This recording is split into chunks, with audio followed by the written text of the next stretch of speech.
पहले कलमा पढ़ाया, फिर रेप किया, मस्जिद में ले गया, जबरन सजदा करना सिखाया और कन्वर्जन की गतिविधियों को अंजाम दिया। ये कारनामा है राजस्थान के अजमेर से सटे एक जिले ब्यावर के विजयनगर थाने का, जहां पर कुल 12 मुस्लिम युवकों ने 5 हिंदू बच्चियों का यौन शोषण किया और इस प्रकार के घटनाओं को अंजाम दिया। इन 12 मुस्लिम युवकों में 9 बालिग हैं और 3 नाबालिग। बालिग युवकों के नाम है सोहेल मंसूरी, जावेद, लुकमान, हकीम कुरैशी, रियान मंसूरी, अरमान पठान, रेहान मोहम्मद, साहिल कुरैशी और अफराज। दरअसल 15 फरवरी 2025 की सुबह विजयनगर थाने के मसूदा क्षेत्र का एक व्यक्ति अपने काम पर जा रहा था। सुबह सुबह उसने अपने पर्स को चेक किया तो उसमें 2000 रुपए गायब थे।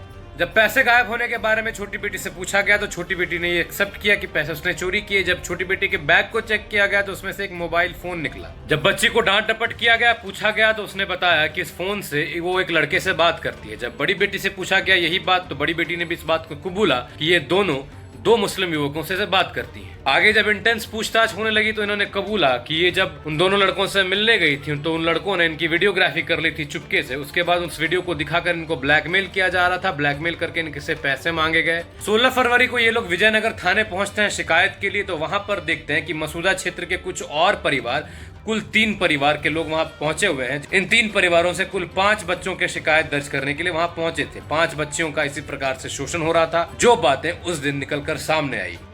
पुलिस ने त्वरित कार्रवाई करते हुए जांच शुरू करी और 12 दरिंदों को गिरफ्तार किया गया, जिनके नाम मैंने आपको बताए। ये बात फैलते ही पूरे ब्यावर जिले में प्रोटेस्ट चालू हो गए। ब्यावर की आग अजमेर तक पहुंच गई, जहां पर अभी पूरा अजमेर बंद बुलाया गया है। सारी दुकानें बंद हैं और मुस्लिम समाज के लोगों ने भी इस बंद का समर्थन किया है। जब उनसे पूछा गया मीडिया से तो उन्होंने कहा कि हम इसका समर्थन करते हैं, क्योंकि गलत कोई भी करे गलत गलत होता है। हम उम्मीद करेंगे कि मुस्लिम समाज आखिर तक अपने स्टैंड पर काबिज रहे।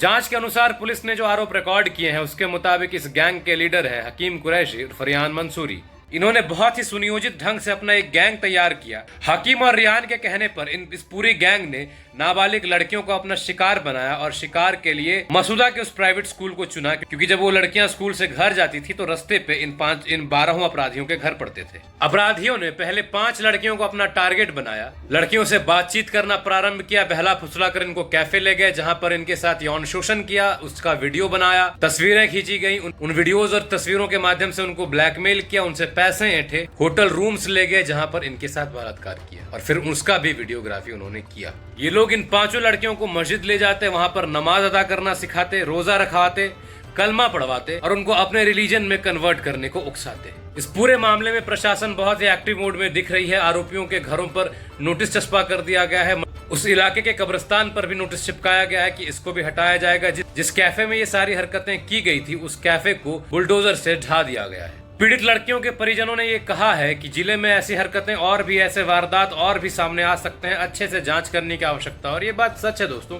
ये जो 12 के 12 अपराधी धराए हैं, ये कोई स्टूडेंट नहीं है कि जिसका कनेक्शन किसी लड़की के साथ ऐसे ही हो जाए। कि होता है ना कि अगर आप कोई स्कूल में पढ़ता है, लड़का लड़की में बातें चल रही है तो हो सकता है कि रिलेशनशिप बिल्ड हो जाए, लेकिन ऐसा नहीं है। ये लड़के कोई वेल्डर है, कोई कारपेंटर है, बाहर काम करने वाले ही लड़के हैं। एक बहुत जबरदस्त नेटवर्क चल रहा है दोस्तों, जिसकी खोजबीन छानबीन करना बहुत आवश्यक है। ये बहुत सुनियोजित तरीके से ये सारी हरकतें की जा रही हैं। रेप, बलात्कार, उसके बाद कन्वर्जन की ये कोशिशें, ये हथकंडे।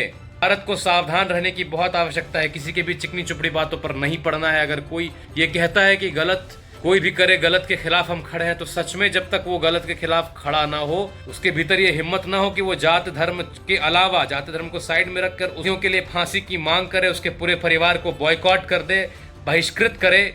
जब तक ये सारी हरकतें ना करे ये लोग, तब तक मत मानना कि ये लोग आपके बच्चों के समर्थन में है। इसमें आपकी राय क्या होगी कमेंट बॉक्स पर जरूर देना दोस्तों।